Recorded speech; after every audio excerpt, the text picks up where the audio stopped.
Welcome back. Now we have a shout, and it's coming from the indigenes of some indigenes of Idumje Igboko, a community under threat of security in Delta State. For 5 years now, the town has been facing insecurity challenges arising from the alleged activities of a member of the community, who they say has forcefully seized people's farmlands for his private business. Those who dared to question him are said to have been arrested and incarcerated on trumped-up charges and also on investigated charges, some incarcerated for up to 2 or 3 years.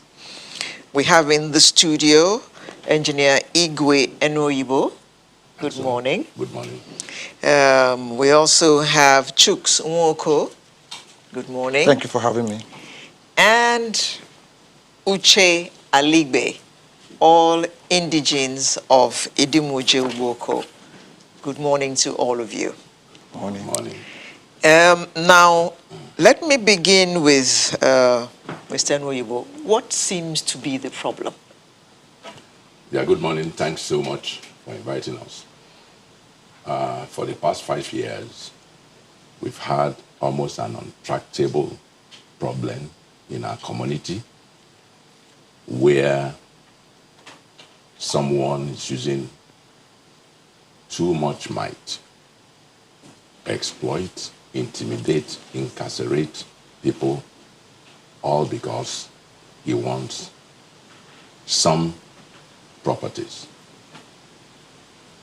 About 8 years ago, the community generously gave out 33 acres of land. Free. 33 acres of land is 33 football fields. An acre of land is a football field. Idumje Idumje Igboko. It's not a village then. Yes. If you can give one person 33 acres, it's a big town. Looking at It's a me, big town. you should know I didn't come from a village. So I call it a town. I apologize. Thanks so much. So 33 acres of land, 1 acre of land is 6.5 plots. 33 acres of land is 220 plots. The town gave it to him to develop at no cost. And he has been developing. Along the line, he requested for 92 hectares of land. 92 hectares of land. 1 hectare of land is 2.5 acres. I hope you get me. And that's about 250 football field. And that is equivalent to almost 1,500 plots. That is the bareness of it. And the community doesn't have it. It belongs to people. And unfortunately, it's either I have it or nothing happens. So we've been under a lot of threat. We've been under a lot of intimidation. That people like us are not locked up is by God's grace.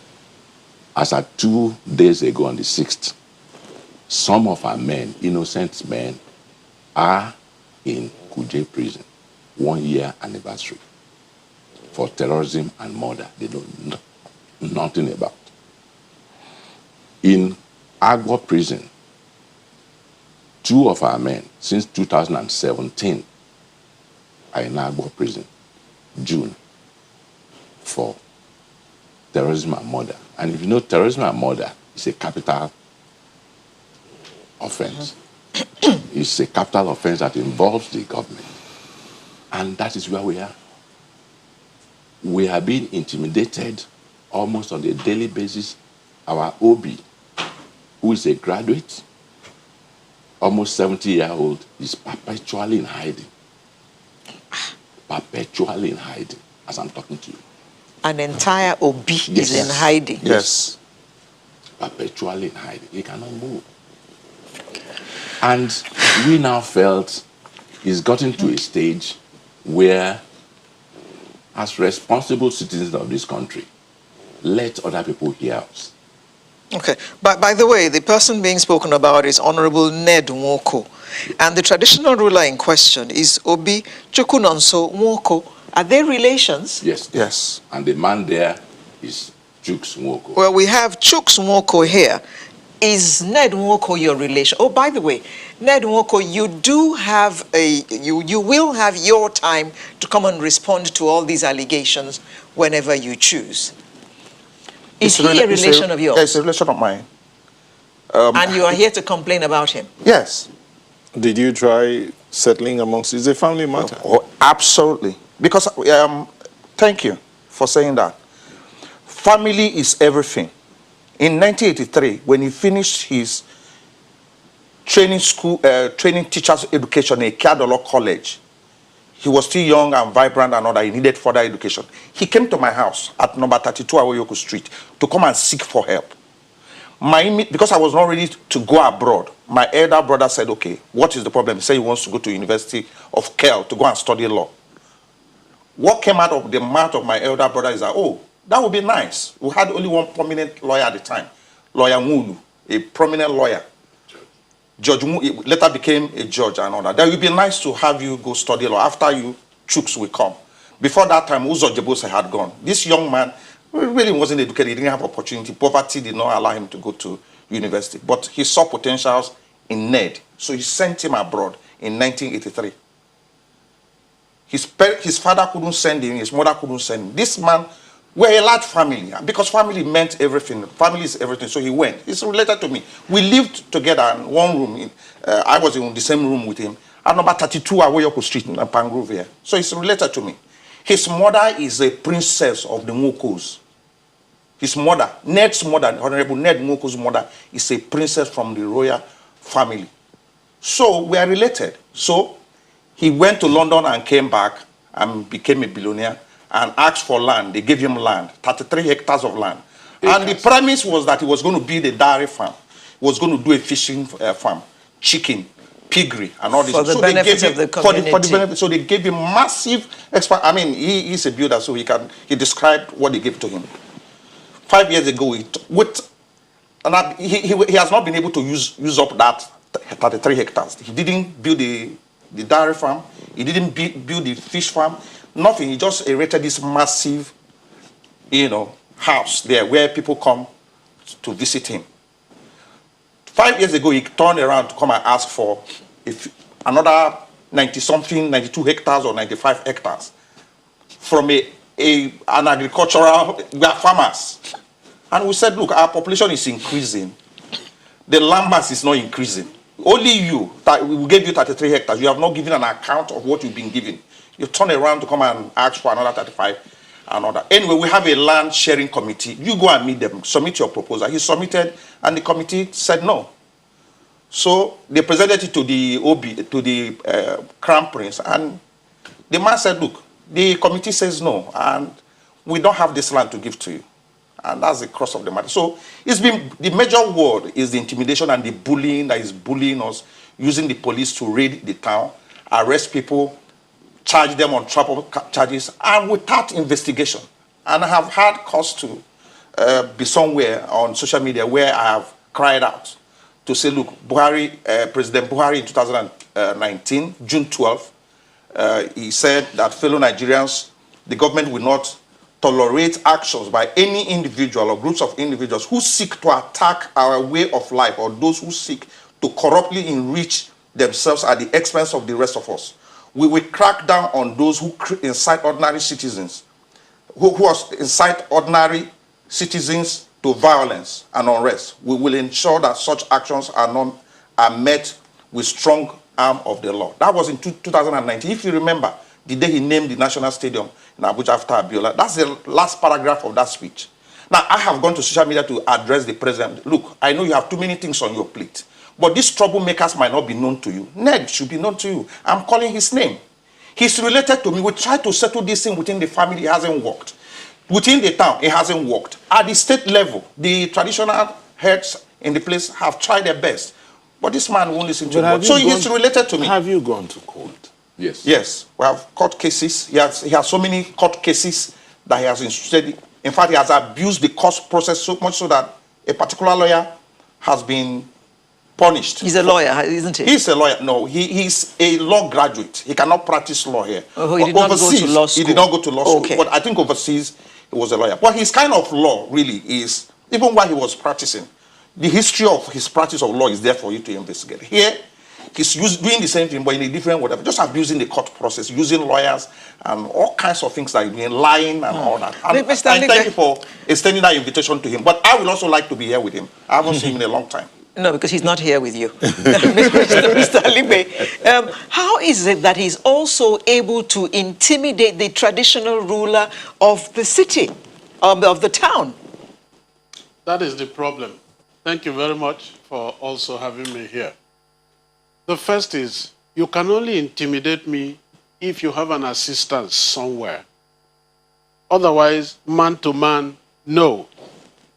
He cannot intimidate the traditional ruler because that is a full-fledged man who has made his mark everywhere. Okay? But when you now have behind you the police force, virtually at your beck and call, you can do anything. Are you sure he has a police force behind him? Can I say a few things then? First of all, we are talking of land. This man, like you've been told, was given the one he was given. Even though we said no, dairy farm, you are giving him this, he's not likely to do this because our climatic condition is such that it cannot be done. Okay, but you know, the euphoria of, oh, our son in the House of Reps and so on, let's give it to him, so to say. They gave it to him. 15 years after, nothing except a residential house in the place. And then you come in again and you ask for, well, they just played it down. He asked for 90 hectares to do a golf course in the village. Then he turned around and put in another letter asking for 2 kilometers by 1 kilometer size of land because he says he wants to develop a university. He's asking for all of them free of charge. He put in this letter on the second letter came in on the 23rd of March. By 28th of March 2015, I am saying 5 days after, he pulled in bulldozers supported or protected by people in police uniform and police paraphernalia. What I mean is police van, police gun, and then in uniform. Maybe they're not policemen, but for us, we can't tell the difference. You see what I'm talking about? They supervise the bulldozing, which continues up till tomorrow. The only young man who was bold enough to go in there into his farm to say, what are you people doing? It was the same police that arrested him, took him and charged him for what? Attempted murder. A golf course. Yes. Surely it will bring fame to your community. Yes. Because golf players are supposed to be big people and they'll be coming to play with him and spending money in your town. It is not so. Can I say this? I don't want to look at To help the economy of I the don't town want to look move at on. yes. I don't want to look at yes and no of a golf course in Idumje Igboko. There is one in Asaba. We want to know how much it's doing. There's even one in Ogara. We want to know how much it's doing. Look, you are talking golf players are people who go to where there is peace, who go to where there is affluence. There is no peace. Delta, as a whole, you know that. Even if there was, they don't think there is. You have nothing to keep any golfer. The first 200 golfers in this world are all whites. Even the black one that is inside there says he's a white. You know that. But let's leave that alone. Even if you are going to do that, are you going to do that on the grave of those who own land, who earn their living from those pieces of land? Because you want the town to say it has a golf course, therefore everybody else will die? I mean, it does not make sense. It does not make sense. And I kept asking him, where are you going to get this land? Because we don't have it. That's it. Talking about how is he using the police, I told you the first thing. The second is that they talked about cases. Cases. How can the police come in because somebody has sent in a petition listed names. And when they list, even if it's 30 names, they put below it others. So that from time to time they can accommodate more names, and they just raid the place and arrest them without investigation, without anything. And we're asking, how is he using the police? The police is surely behind him. Each time we have a problem and you go to report to the police, somebody will say, let's wait. The young ones, the youth, when they go there to report, this is happening in the community, they check. This man's name is on the list. You who have come to report will be remanded for a different petition. That is what he's doing with the police. And a lot more. And that is why we can say that even our natural ruler is in hiding, because the police is after him everywhere. Okay, we'll go on a quick break. We'll come back to continue this conversation. Do stay with us.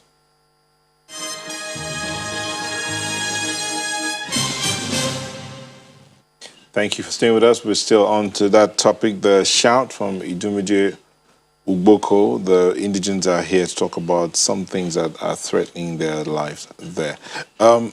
Aligbe, you were talking about some things. Let's look at the process of issuing the land, as Engineer Enoyibo mentioned earlier. He talked about 33 acres of land given, and now he's asking for 92.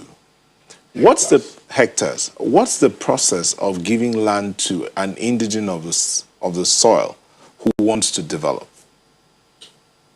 Thank you very much. Let's go. I am saying this because sometime I was a President General of the Union, and the Union is supposed to be superintending the allocation of land in that part of the town, because we call it development land. That's one. Second, I can also tell you, because I've had the opportunity of applying and going through the process of land allocation. So what I tell you, I have documents to also show in case you need. What you do is, you want land, you apply. First of all, we said that area was supposed to be for just projects, development.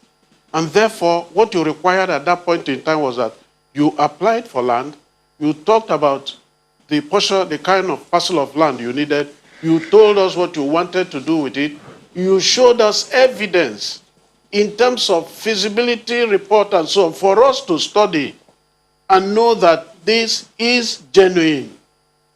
Okay? Then we will discuss it. Do we have it? Yes, we have it. So let's give it. At that time, we were giving it free, but on condition that 3 years, that's what you have to get on developing. If you don't, it reverts To the community. That's laid down. Now, 33 hectares, well, they say that acres. I can tell you it is hectares. Hectares. He applied, the community gave it even without the union knowing. They said he was going to do a dairy farm. And when the union got to know about it, I was President General then. I went to them and I said, hey, wait a minute. What is this portion of land for? Because people had applied in the past and we said, this thing you are asking for is too much. We are going to eat into farmers' land. And they said, look, it's for this. And we said, no, we didn't get any feasibility on it. We don't know about it. In any case, because I did agric, I can tell that you can't do a modern dairy here, irrespective of the fact that there is a professor of agriculture in the royal family there. And we said, no, we don't accept. We argued it in an open meeting, and it was obvious that it was an error. But the Obi then said to me, please, we have done it, we have done it. He has 3 years to do this. If he doesn't do it, it will revert. Since you say he cannot do it there, let's believe he cannot do it. After that, he comes back. And I tell you that for 15 years, he did nothing. Okay? How to get it back, I don't want to get into that because it will become a little messier. Now, 2015, he applied for this. First of all, he wrote for 90 hectares. He wanted to join to his 33 to do a golf course. 16th of March 2015. A week later, he threw in another one, asking for this 2 kilometer by 1 kilometer land. He wants to develop a university. 5 days after, without even getting a response, you started bulldozing people's land, supported by armed people. That is it. So the process is, I have evidence here to show you the process. You apply to the Land Allocation Committee. The Land Allocation Committee looks at it, invites the union, they look at your project, and then when they are sure that this will fly and it's okay and everything is right, they introduce it to the general meeting of the town, which we call Izwani. They discuss it there and they get everybody's buy-in. In the Izwani, the chairman is the natural ruler, the traditional ruler. So he hears, he listens, he watches people discuss these things. He gets to know what they are saying. Having said yes at the Izwani, then they're ready to go. The application letter, that's what comes to the natural ruler, and he approves of it on the application letter, and then directs an organ that goes to map out the land. You go and map out this portion of land for this person. What we did after was that to make it less difficult for this community that goes to map out empty land, we surveyed it. I have a copy of the survey of the place. Again, we did that because we had now decided that this portion of land, just without development, let it go for residential accommodation. So we don't need to go and ask you to bring a feasibility study to know what kind of house. That was after the 2015, after the 2033 hectares. So it's surveyed, it has everything. Once the OB approves, give this man a plot, give this man 2 plots, give this man 3 plots.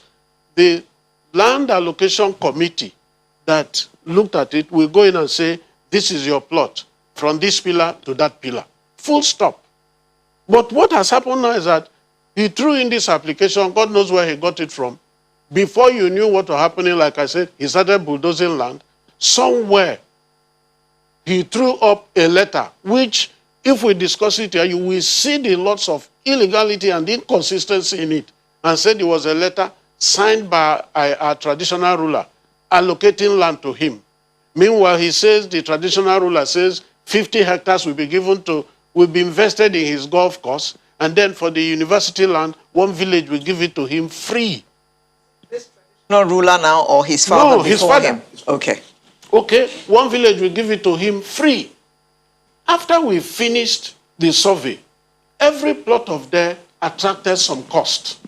I tell you, we were talking about the real icon we have in the town, Gabriel Obichia, who runs Rain Oil, the rave of the moment, who just launched his liquefied petroleum gas here. When he asked for plot of land to build a filling station, he was given 6 plots. He paid 2 million for it. When he asked for plot of land to build his own private house, he was given 4 plots for somewhere, and he paid for it. Okay. Even when he said that this was too small, we told him that was all we had. He had to go and buy land from a neighboring town because he wanted to establish. We're fast running out of time. So, Mr. Nwoko, why exactly have you come today to shout out? Thanks. We came in to let Nigerians know what we are going through as a town. We're under threat. We're exploited.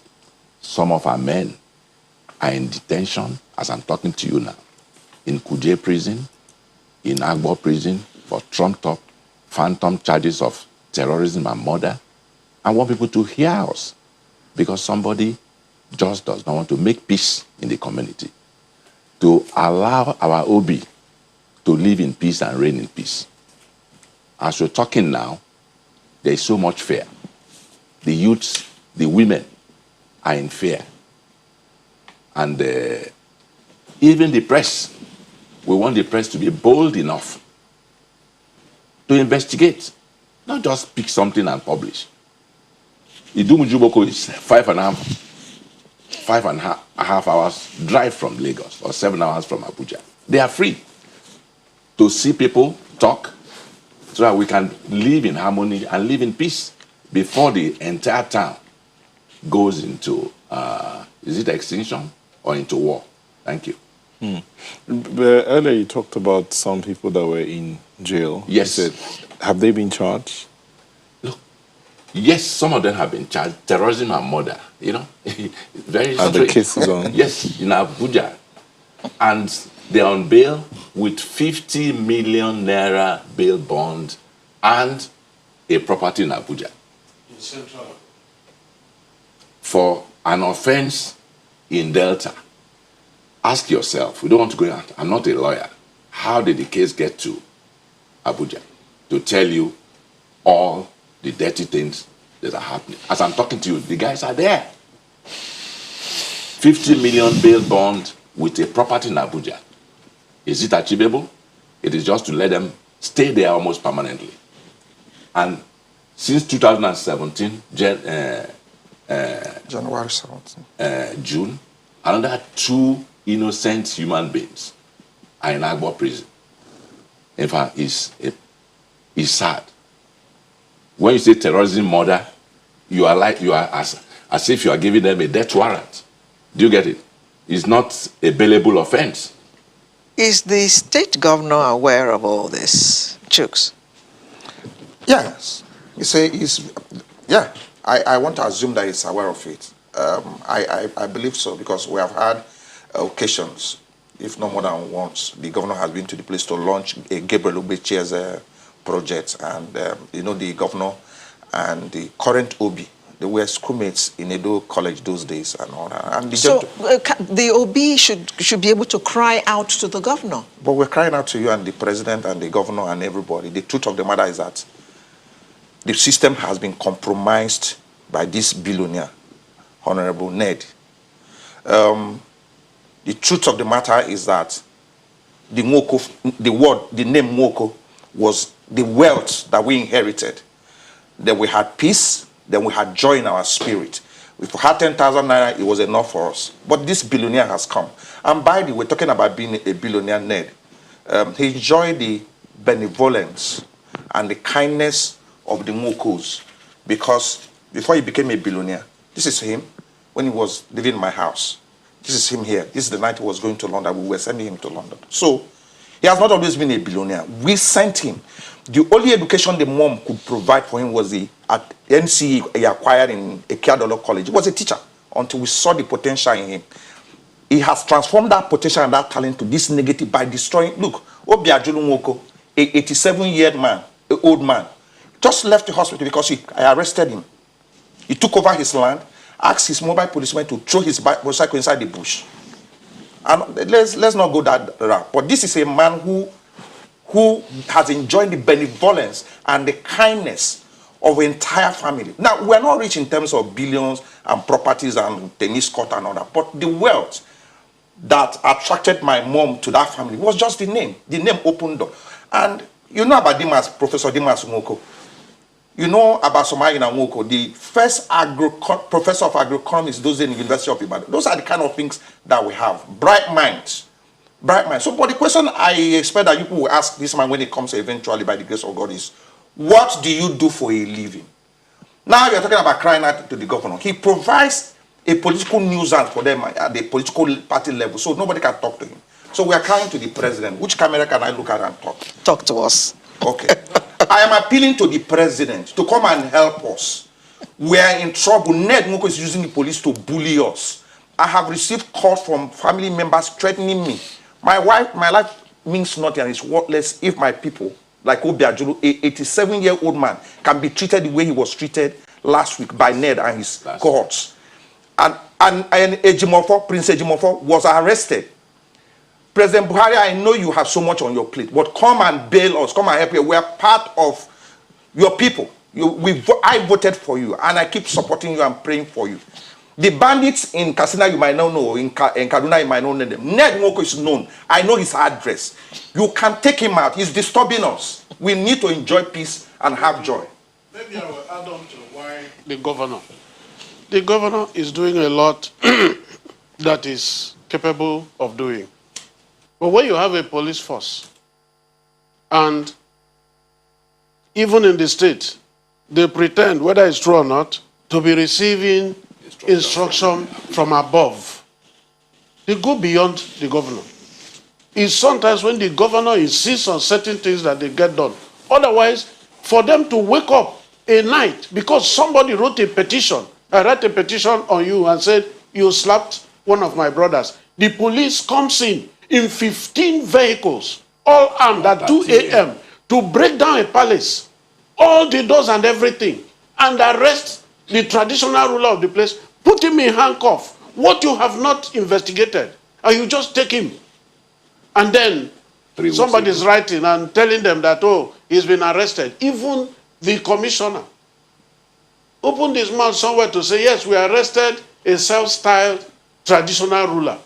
His deputy commissioner, when he did a job there, referred to him as crown prince. I don't know what that means. A crown prince is the one who is next to the throne. And when the throne is vacant, it is for the crown prince. But this is what's going on. But let's leave that alone.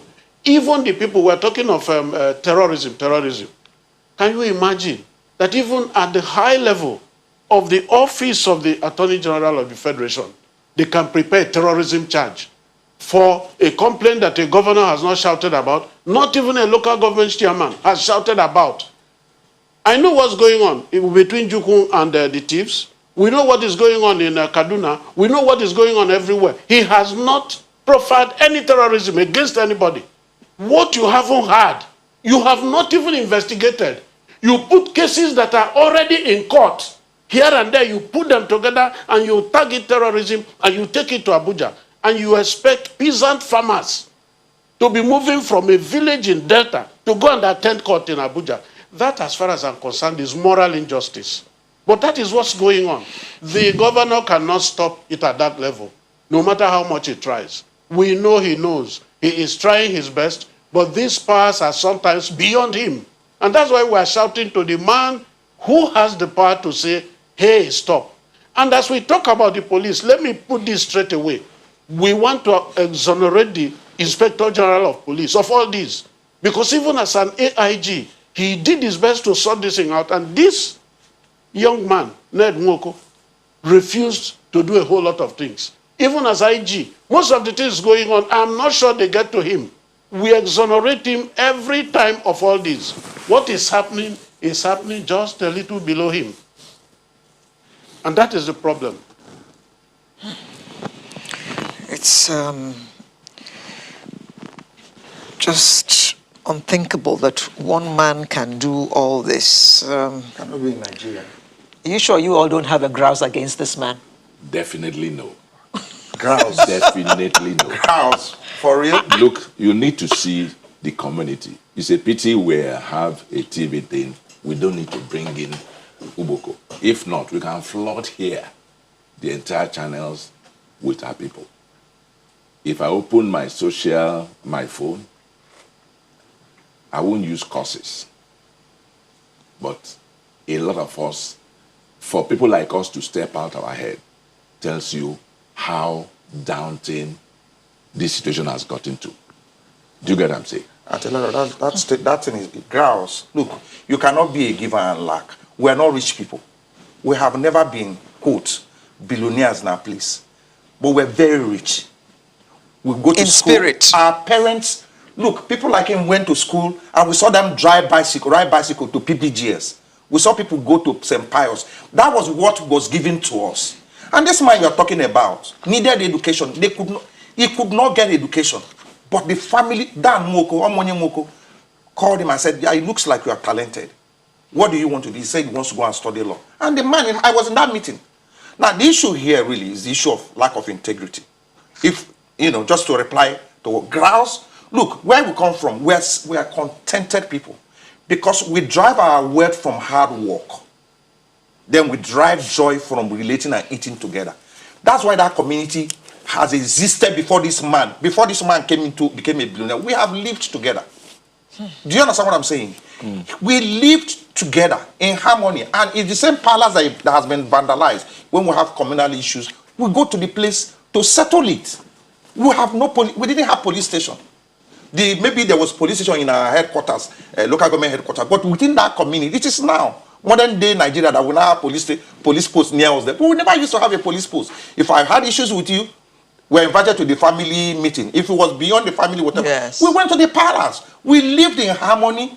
We went to each other's farm. We built houses for each other. We would, go dig up red, whatever, match it, and we build for you, you build for me. We're communal people. We lived in peace until the emergence of this greed and this self-centeredness and this pattern that has followed this man, pattern of bullying people to take their whatever. That's what we're dealing with. It's not grouch. Okay. Come on. The things that he said he wants to build, talked about the university, talked about the golf course. These are things that will benefit your community. The motivation you don't know about it. We are not against development at all. We appreciate, we welcome it. Go through due process. Exhaust the 33 acres you have. That is our ground. Exhaust it. Tell us And use it for the purpose you said. What else you need. I mean, don't get carried away. I'm an educated person. I'm an engineer. Exhaust the 33 acres you have. Tell us what you need extra to make up what you want. There are due processes, and he had been eloquent enough to tell you processes of. We are talking of process. We're not talking of acquisition. Nobody's against development. It's going to be a beauty. I have a home there. All of us here have homes there. I mean, maybe my house will be the vice chancellor's place. Beautiful. But if you want it, why not go through a process? Must you take over a whole community, a whole town, just because you want a golf course or you want a university? No. We are not against development. Please get that right. But we want this process to be somebody that you and I, we're going to live. Our children, our grandchildren, our great-grandchildren are going to be there. Let there be something, a legacy, a beauty, a system, a standard that is left for them. I want to end up somewhere by assuring you of this. I'm happy you have invited him, he will come. He will give you an impression that some group called Izuani gave him land. He will brandish some letter. Our natural ruler has never written to anybody, I give you this. He signs, the process allocates land to you. How he manufactured that letter, which has a lot of inconsistencies, that is his own. But even that same natural ruler wrote 3 letters disowning that thing he was carrying around. One privately to him, which he signed for, before he now started telling the people, since he didn't want to adhere to what he said, look, oh, I didn't give this man any land. The 3 letters are there, and it is because of it that he invited the police to start harassing the now natural ruler, who was a crown prince then.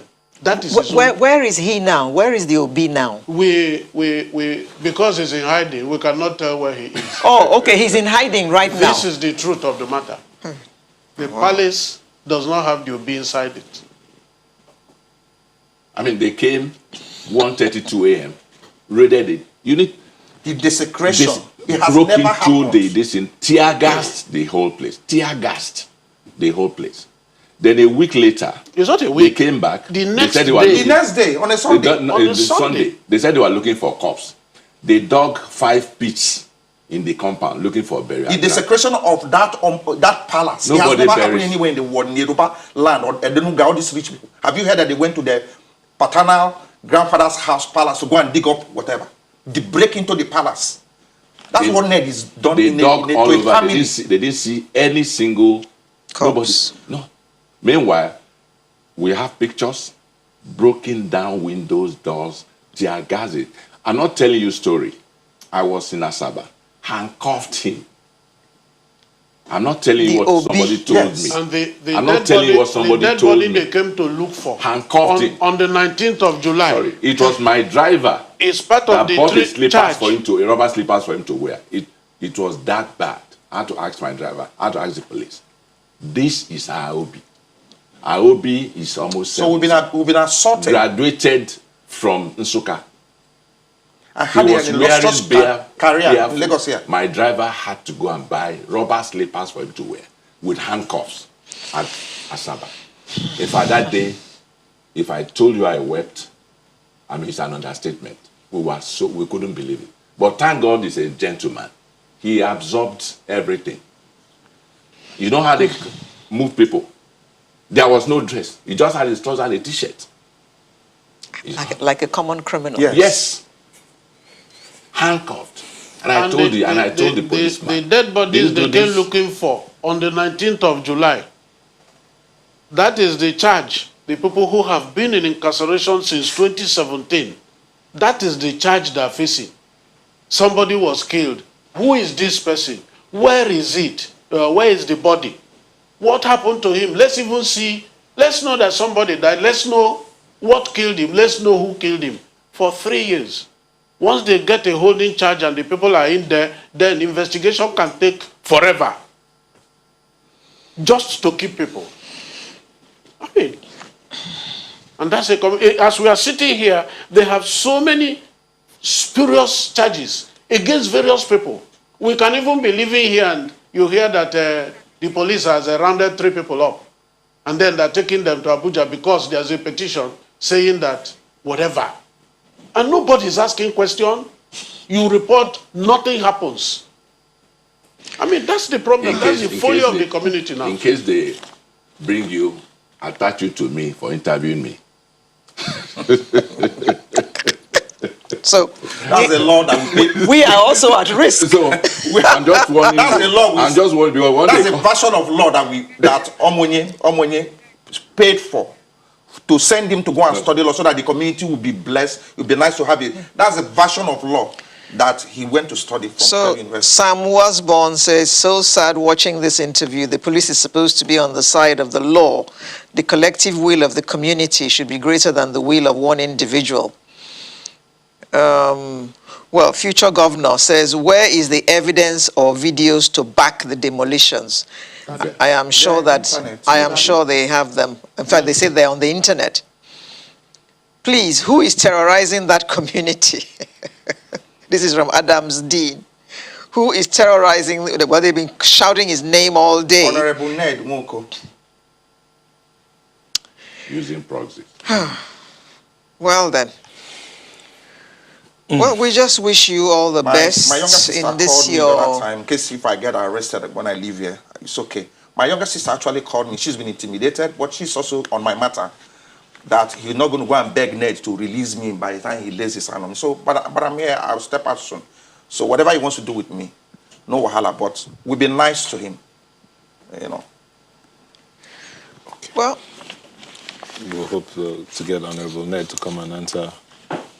Exactly. Come and respond to all this that has been said against him. We will expect him to show up here and tell us his own side of the story.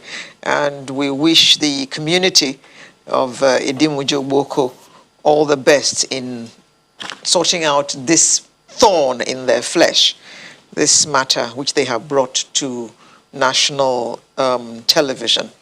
I'd like to thank Engineer Igwe Enoibo, Mr. Uche Aligbe, and Mr. Chuks Nwoko, who happens to be a relation of the said Honorable Ned Nwoko.